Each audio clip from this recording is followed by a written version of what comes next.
સૌને જય મહારાજ. સુધીરભાઈ કહ્યું તમને કે આ 108 વર્ષ જૂની સંસ્થા છે અને સાંજે તમારે રમવા માટે બધાએ અહીં આવવું વ્યાયામશાળામાં. બરાબર? સાંજે શું કરો છો તમે છૂટીને સ્કૂલેથી? લેસન. અને પછી પતંગ. હા, પતંગનો વિષય. પતંગની સિઝન થાય પછી આવવાનું. પતંગ ઉડાડો એ ટાઈમમાં તમારે અહીં વ્યાયામશાળામાં આવવાનું. બરાબર? સંસ્થાના મંત્રી શ્રી રાજેન્દ્રભાઈ, કારોબારી સભ્ય હરીશભાઈ, સુનિલભાઈ કારોબારી સભ્ય,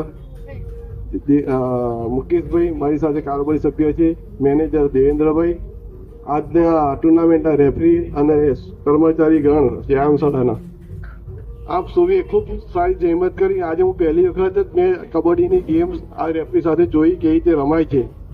ખરેખર મોબાઈલના યુગમાં આપણે ભૂલી ગયા ત્યાં. અમે તો કેટલા વર્ષોથી છોડી દીધી છે, પણ આજે અહીં આવ્યા પછી મન થયું કે દર મહિને આપણે ટુર્નામેન્ટ કરીશું.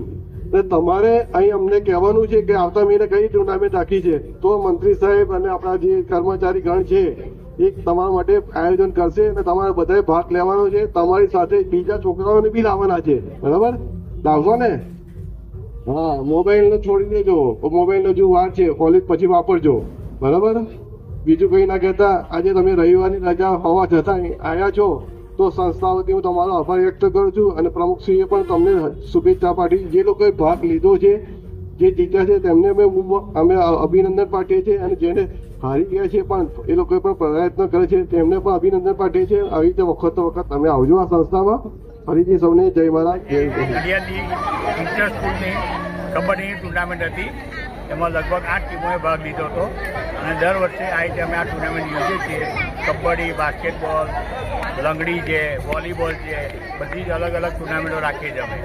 દર વર્ષે આ વસ્તુ ઉજવણી કરીએ છીએ અમે.